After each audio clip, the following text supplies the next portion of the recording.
Oke, kita lanjutkan pertemuan keempat part 2. Semoga saja laptopnya tidak lemot kayak tadi, biar kita lebih leluasa untuk sharing.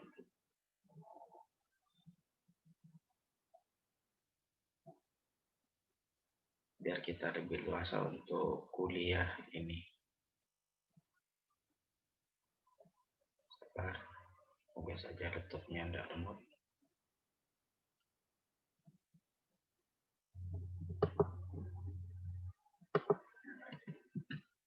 Oke, saya lanjutkan. Kita sampai ke ini tadi. Untuk yang ini hampir sama kayak tadi, tapi dia berlawanan. Saya percepat saja. Caranya hampir sama. Ada AC,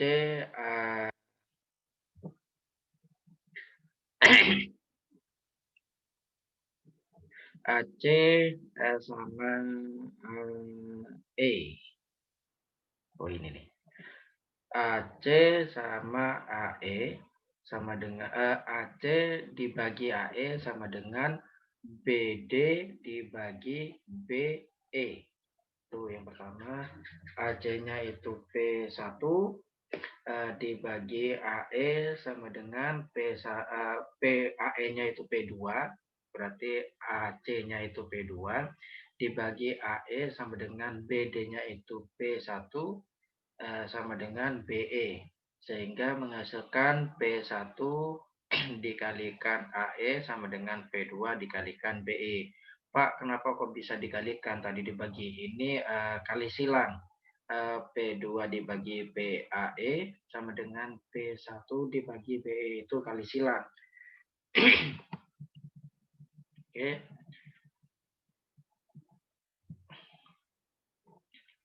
Contoh 1. Seorang tukang batu mengangkat kereta dorong yang bermuatan 100 kgf dan berjarak 1,2 meter dari poros roda. Jika jarak pegangan terhadap poros roda 2,5 meter, tentukan gaya angkat yang dikeluarkan tukang batu itu agar resultan gayanya tepat pada poros roda. Jadi gambarnya seperti ini, terus ada jaraknya di situ 1,2 meter, di situ untuk beratnya atau bebannya di situ 100 kgf. Untuk ilustrasi atau gambar resultannya seperti ini, ada A, B, C, D. Terus resultannya menuju ke bawah ini, dia resultannya menuju ke bawah R, yang di sini E-nya, nah, P-nya itu orangnya, itu ilustrasi untuk menentukan resultannya.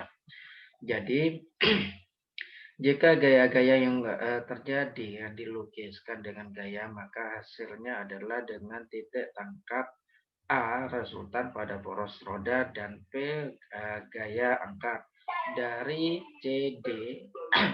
CD dibagi AC sama dengan BE dibagi AB menghasilkan 100 dibagi 2,5 sama dengan P dibagi 1,2. Sehingga titik P sama dengan 1,2 dibagi 2,5 dikalikan 100 menghasilkan 48 kgf. Untuk P-nya 48 kgf. Jadi agar gaya resultan tepat pada poros roda, maka gaya yang harus dikeluarkan oleh tukang batu sebesar 48 kgf gaya. Itu contoh 1.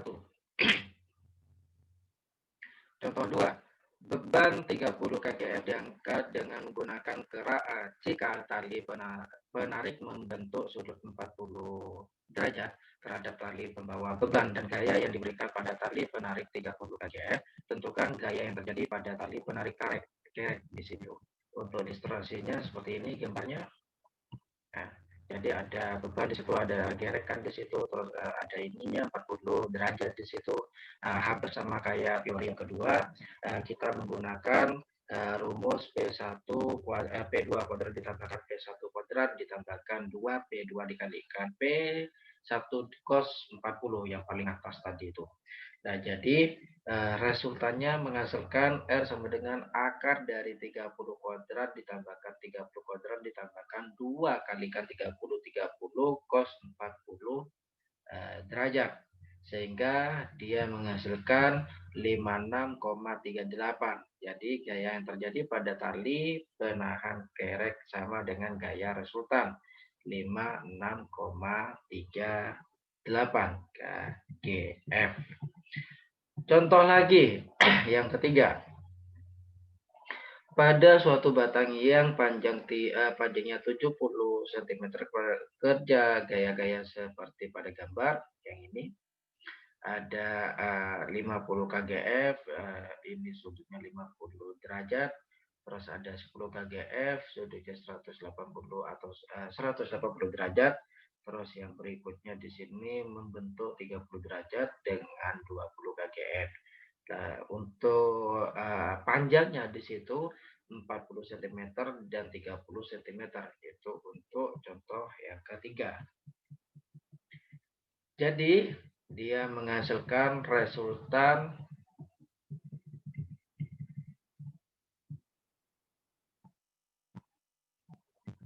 sabar masih lemah.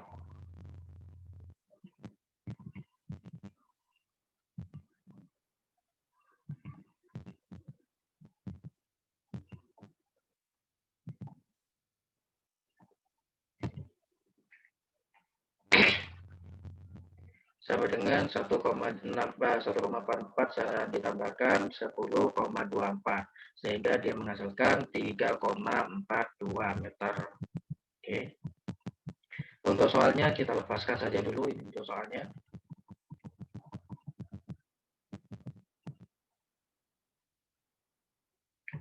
Untuk soal kita lepas, kita ke berikutnya.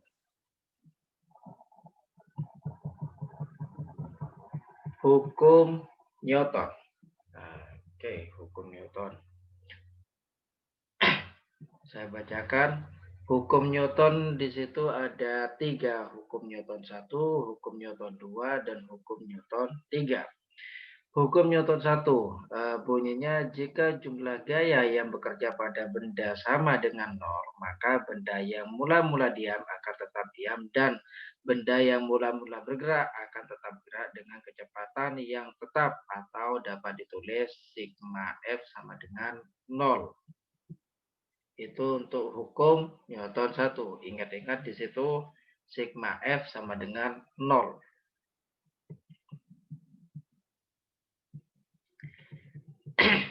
Yang berikutnya, hukum Newton 2.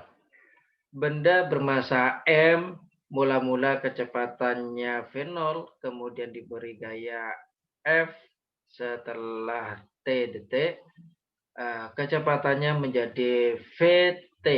Jadi, adanya gaya menimbulkan perubahan kecepatan. Intinya untuk hukum Newton kedua itu ada kecepatan sigma, ada sigma F, ada kecepatan mula-mula dan kecepatan berikutnya di situ. Intinya di situ. Terus ada percepatan di situ. Oke. Saya bacakan lanjut di buku ini dulu. Perubahan kecepatan dapat berubah. Ada percepatan. Di bab 1 kita sudah bahas percepatan dan perlambatan. Di situ di buku ini ada percepatan juga. Percepatan jika kecepatan makin lama makin cepat dan perlambatan jika kecepatan makin lama makin lambat di situ. Besar percepatan atau perlambatan yang timbul dirumuskan dengan hukum Newton 2 dengan bunyinya adalah ini. Hukum Newton 2 bunyinya, percepatan atau perlambatan yang ditimbulkan oleh suatu gaya sebesarnya berbanding lurus dengan besar gaya itu, searah dengan gaya itu, dan berbanding terbalik dengan massa benda itu. Kita bisa pakai ini dan bisa pakai ini, sama saja. Kalau menentukan percepatannya, berarti percepatannya bukan F, melainkan sigma F. Atau rumus yang ini buku ini juga F, seharusnya di sini sigma. Sigma F sama dengan A dikalikan M. Pak, apa perbedaan sigma dan tidak dikasih sigma? Kalau sigma itu banyaknya gaya yang bekerja di suatu sistem. Contoh soal itu di suatu sistem. Jadi jumlah atau banyaknya gaya yang bekerja di suatu sistem itu sigma. Kalau F berarti itu jumlah gayanya hanya satu. Jadi ini buku ini agak salah. Seharusnya di sini ada sigma F sama dengan gaya, satuannya Newton, M itu sama dengan massa benda, Kg, terus A percepatan hampir sama kayak kemarin, M per detik kuadrat atau per sekon kuadrat. Hukum Newton 3 atau hukum aksi reaksi. Jika benda satu memberi gaya kepada benda dua, maka benda dua juga akan memberi gaya kepada benda satu yang besarnya sama, tetapi arahnya berlawanan. Gaya dari benda pertama disebut gaya aksi, gaya dari benda kedua disebut gaya reaksi. Gaya aksi sama dengan gaya reaksi. Jadi gaya aksi reaksi bekerja pada benda yang berlainan. Kalau di buku ini contoh pasangan gaya aksi reaksi. Jadi ada benda ditempelkan di lantai, terus di situ bendanya menimbulkan aksinya, lantai ini menimbulkan reaksinya, sehingga aksi yang ditimbulkan dari benda itu menimbulkan reaksi. Paham? Atau contohnya saja ada tangannya kalian pukul ke tembok, lah tangannya kalian itu menghasilkan aksi, reaksinya atau menimbulkan reaksinya temboknya kalian pasti sakit di situ. Nah itu adalah hukum Newton ketiga.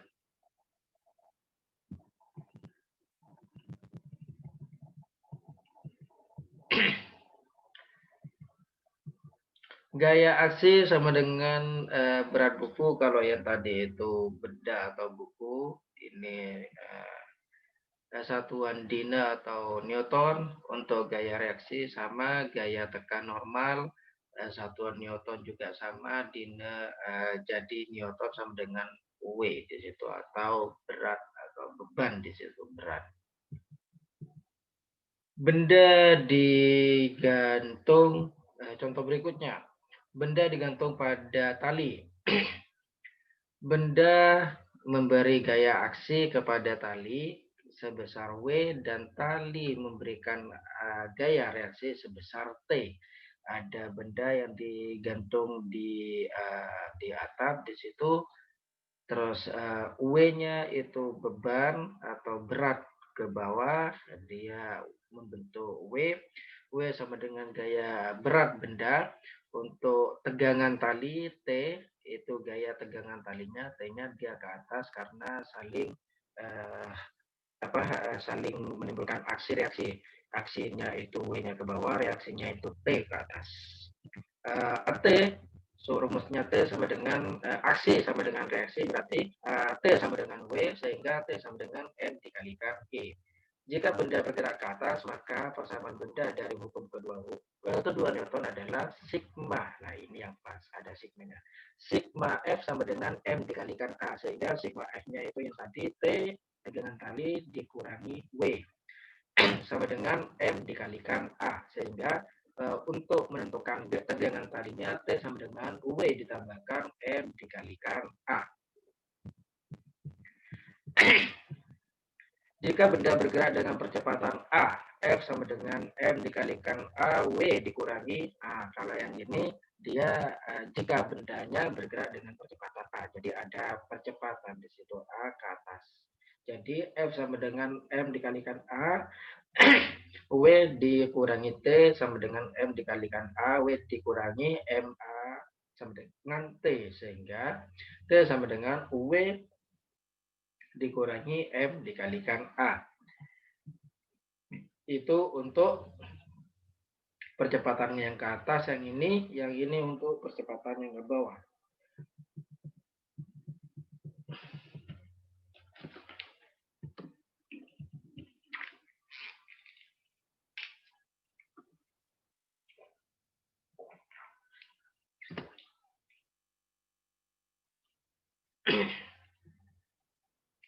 Tentukan percepatan pada sistem tersebut digunakan persamaan hukum kedua Newton, yaitu benda M1 ke bawah dengan percepatan A. Persamaan sigma F sama dengan, kalau ada satu berarti bukan sigma, berarti dia satu kesatuan. Berarti F1 sama dengan M1 dikalikan A. Untuk gambar yang ini berarti dia M1-nya yang ini, M2-nya yang ini. Berarti M1-nya lebih panjang, M2-nya lebih kecil. Tegangan talinya ini, yang ini pun juga tegangan talinya. Jadi F1 sama dengan M1 dikalikan A, sehingga menghasilkan W1 min T. W1 min T ini hasilnya dari F, daya yang ini. Sehingga W1 min T sama dengan M1 dikalikan A, sehingga T atau tegangan talinya menghasilkan W1 min M1 dikalikan A. Itu untuk yang tegangan tali. Untuk benda M2 ke atas dengan percepatan A, hampir sama kayak tadi. Sehingga dia kalau ke atas dia berarti plus. Berarti yang menghasilkan T sama dengan W2 plus M2 dikalikan A. Itu untuk yang ke atas.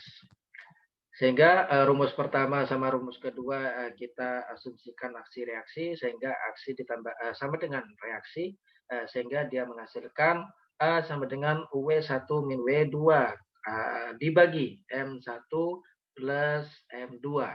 Itu untuk mencari percepatan dengan sistem katrol.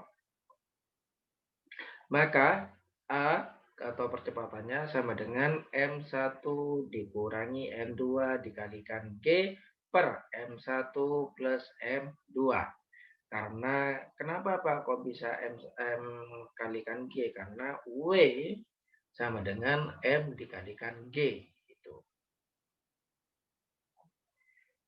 Paham? Kalau belum paham silakan tanya di grup. Nanti saya akan bahas satu persatu.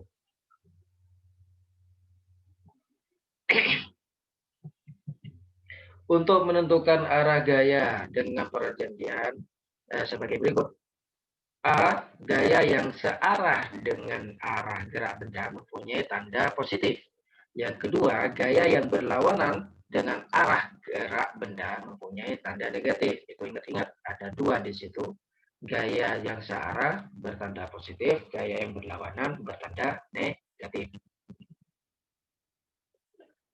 Yang berikutnya, benda seberat W di atas bidang miring dengan sudut kemiringan berat benda diuraikan menjadi W dikalikan sin A dan W dikalikan cos A, yang menyebabkan benda bergerak adalah gaya sejajar bidang miring, yaitu W dikalikan sin A. Untuk gambarnya di bawah ini. Ini bidang miringnya. Sehingga A percepatan sama dengan G dikalikan sin A. Untuk A benda bergerak miring ini, dia menghasilkan A sama dengan G dikalikan sin A. Oke, berikutnya.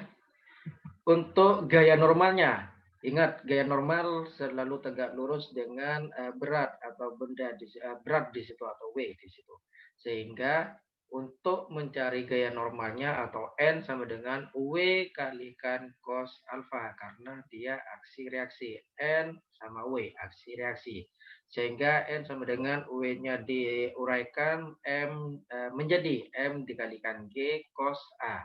Untuk gaya normalnya rumusnya N sama dengan M dikalikan G cos alfa. Alfanya itu sudut. Perbedaan massa benda dengan berat benda adalah, ini. Massa benda merupakan besaran skalar, tidak punya arah, besarnya di mana-mana tetap, menentukan jumlah zat yang dikandung benda. Untuk berat benda, ini perbedaannya. Untuk berat benda merupakan besaran vektor, dia mempunyai arah. Besarnya tergantung dari letaknya di bumi.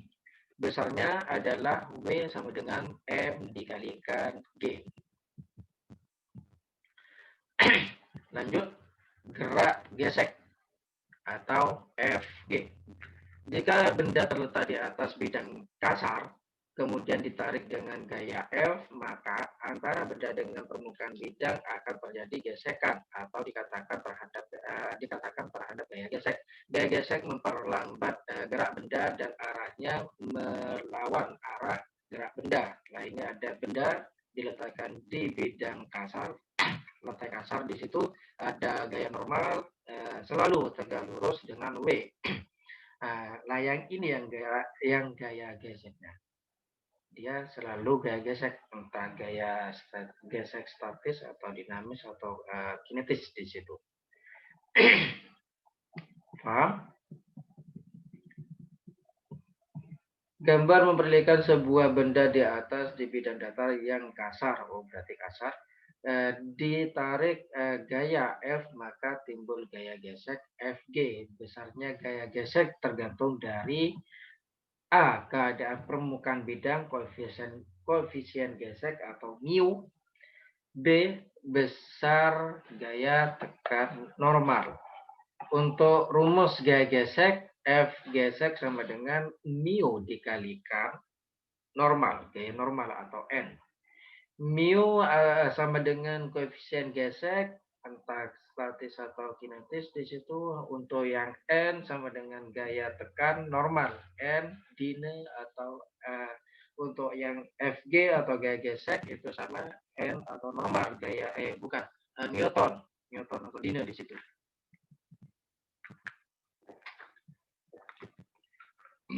Alhamdulillah. Lanjutnya. Makin kasar permukaan bidang, makin besar koefisien gesek. Sedangkan jika permukaan bidang dicat sempurna, maka koefisien gesek adalah sama dengan 0.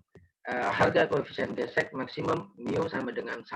Harga koefisien gesek adalah 0 kurang dari sama dengan mu kurang dari sama dengan 1. Itu untuk gaya geseknya. Beberapa keadaan benda jika dikenai gaya gesek gaya F. Jika F kurang dari F gesek, maka benda dalam keadaan belum bergerak, masih diam. Gaya gesek yang bekerja disebut gaya gesek statis dan koefisien G-nya saya masukkan statis sama kinetis. Mu S, kita sebut mu S di sini. F sama dengan Fg atau gaya gesek, maka benda tetap akan bergerak. Gaya gesek yang bekerja gaya statis di situ. Untuk lebih besar, F lebih besar dari gaya gesek, maka benda bergerak. Gaya gesek yang bekerja disebut gaya kinetis. Nah, ini perbedaan antara statis sama kinetis. Harus paham kalian di situ perbedaan antara kinetis sama statis. Dan koefisien geseknya disebut koefisien gesek kinetis atau mu K. Jadi ada dua gaya gesek, yaitu gaya gesek statis Fg, Fgs sama dengan mu S dikalikan N. Itu yang pertama. Yang kedua, gaya gesek kinetis F gesek K atau kinetis di situ F gesek K sama dengan mu K dikalikan N. Mu K-nya ini koefisien gesek kinetis.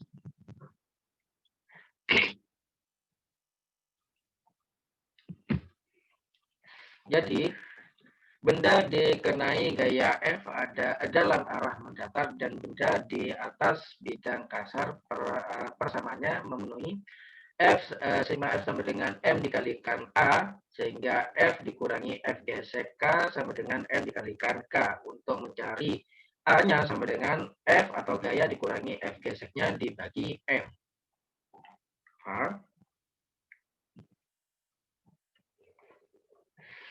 Contoh soal.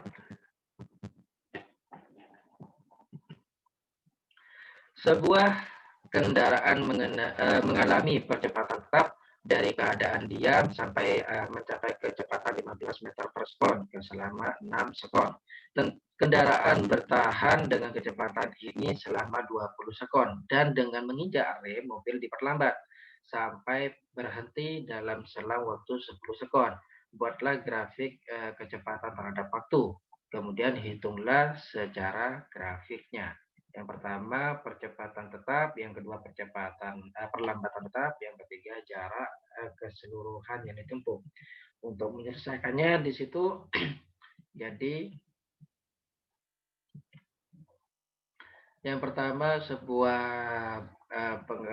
kendaraan di situ diam, berarti dia artinya 0 mencapai suatu kecepatan 15 sekon, berarti dia menuju ke kecepatan 15 sekon selama 6 detik. Berarti di sini ada 6, 15. Terus tetap, kecepatan tetap. Kemudian bertahan dengan selama 20 detik dengan menginjak rem 10. Oke. Jadi kecepatannya tetap sehingga kita konsentrasi di waktu untuk menentukan waktunya. Jadi 0 ke A, setelah ke A menuju ke B karena kecepatannya tetap, tetapi untuk waktunya dia berubah. Nah, setelah itu B dia ngerem, dia mulai perlambatan sehingga grafiknya turun ke bawah. Dia perlambatan. Dari gerak AO dapat ditentukan percepatan mana AO. Oke. AO B, yang ini G, yang ini D, yang ini C, berarti AO yang di sini percepatan itu.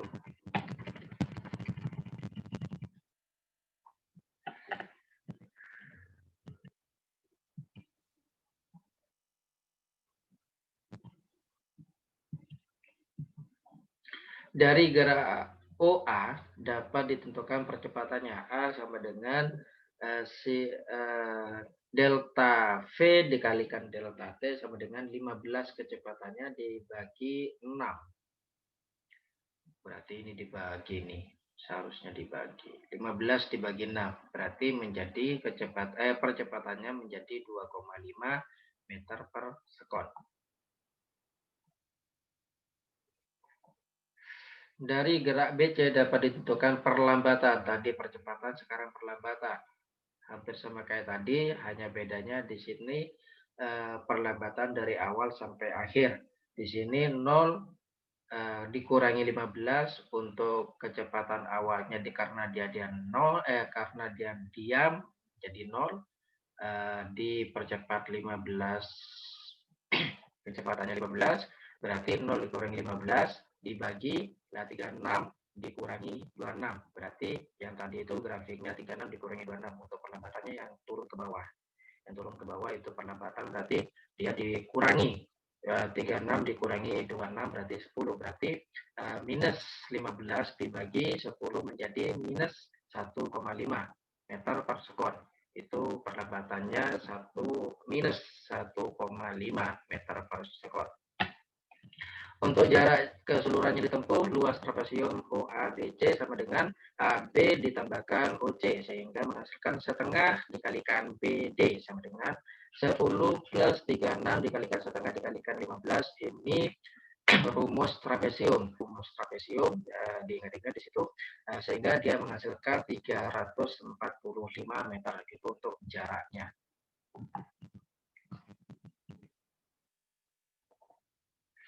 Yang berikutnya, dua buah benda saling dihubungkan dan dilewatkan pada sebuah katrol yang licin.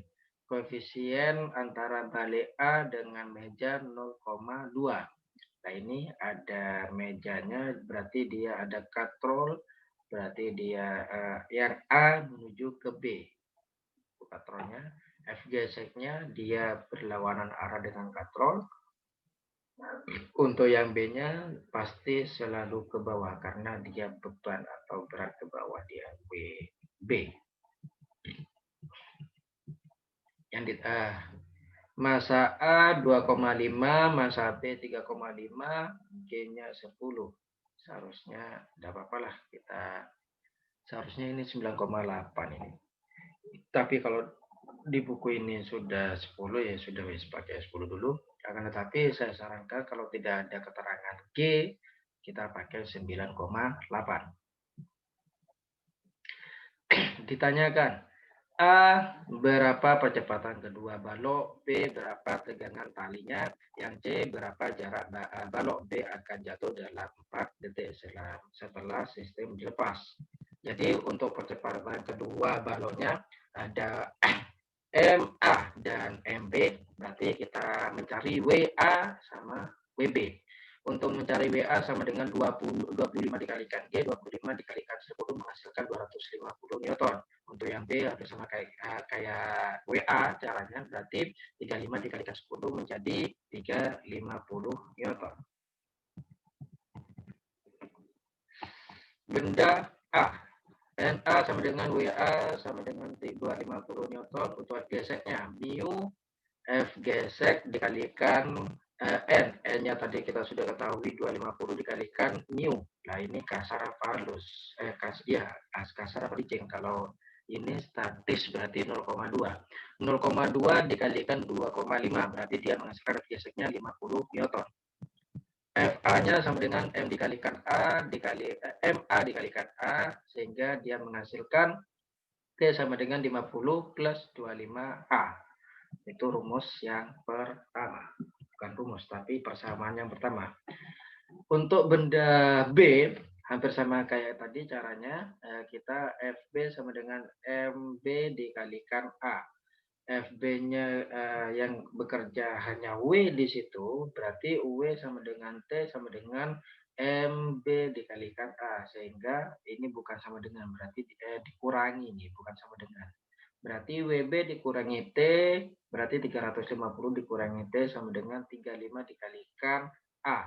Karena MB 35, sehingga persamaan yang kedua 350 dikurangi 35 dikalikan A sama dengan T. Itu persamaan yang kedua.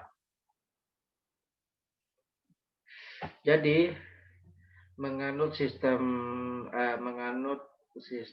hukum Newton ketiga, aksi reaksi ada reaksi, sehingga aksinya sama dengan reaksi, sehingga persamaan pertama sama dengan persamaan yang kedua, sehingga menjadi 50 plus 25A ditambahkan 350 dikurangi 35 dikalikan A, atau T-nya ini T sama dengan T, atau kayak gitu, T sama dengan T, sehingga dia menghasilkan 60A sama dengan 300. Jadi A sama dengan 300 dibagi 60 menghasilkan A atau kecepatan L atau percepatan 5 meter per sekon.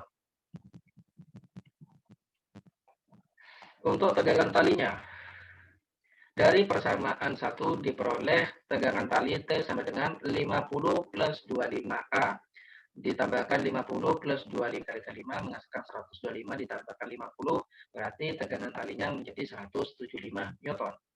Untuk jarak B atau jarak balok B berarti L sama dengan V0 dikalikan T plus setengah AT kuadrat. Ini menganut sistem gerak di bab 2. Masih ingat? Ada 3 rumus di situ. Berarti untuk mencari jarak berarti kita pakai rumus yang kedua. L sama dengan V0 dikalikan T plus setengah AT kuadrat. Jadi 0,4 ditambahkan setengah dikalikan 5 dikalikan 4 kuadrat menghasilkan 40 meter di situ. Alhamdulillah, itu adalah teori-teori bab 3. Jangan sampai lupa teori bab 1, teori bab 2, dan teori bab 3. Karena kenapa? Teori bab 1 masih dipakai, teori bab 2 pun juga masih dipakai, teori bab 3 pun juga masih dipakai. Jadi bab 1, bab 2, bab 3, dan seterusnya itu akan saling berkesinambungan teori-teorinya. Sekarang ke tugas. Oke.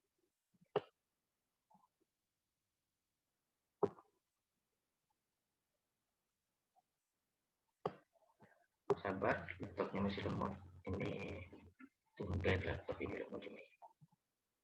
Harus ditaruh ulang ini laptop ini.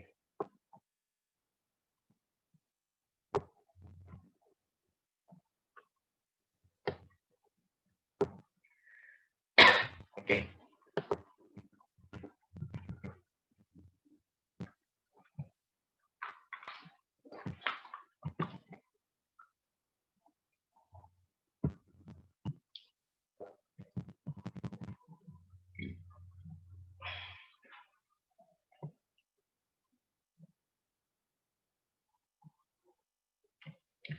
Soal atau tugas nomor 1. Saya ambil halaman 58, 68 apa 58 ini. Oh iya, 68. Halaman 68. Saya ambil nomor 1. Soal soal 1 saya ngambil nomor 1 yang di sini. Berapa besarnya resultan bila F1 sama dengan 300 Newton, F2 sama dengan 250 Newton, F3 sama dengan 500 Newton, F4 sama dengan 350 Newton. Tentukan secara grafis dengan skala gaya 100 Newton sama dengan 1 cm. Untuk gambarnya ini ada F1 menuju ke kiri, berarti titiknya ada di sini, titik acuannya ada di sini. Berarti F1 menuju ke kiri, F2-nya serong ke kanan, menuju serong ke kanan dengan sudut 30 derajat, F3-nya menuju ke kanan, F4-nya serong ke bawah kanan dia, tapi dia sudutnya 45. Jadi itu untuk soal nomor 1.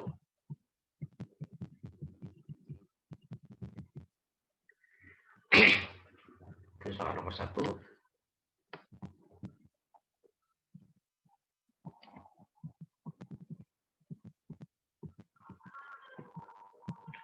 Sekarang lanjut ke soal nomor 2. Carilah resultan secara grafis bila diketahui sebuah motor boot melaju berlalu. Ya Allah.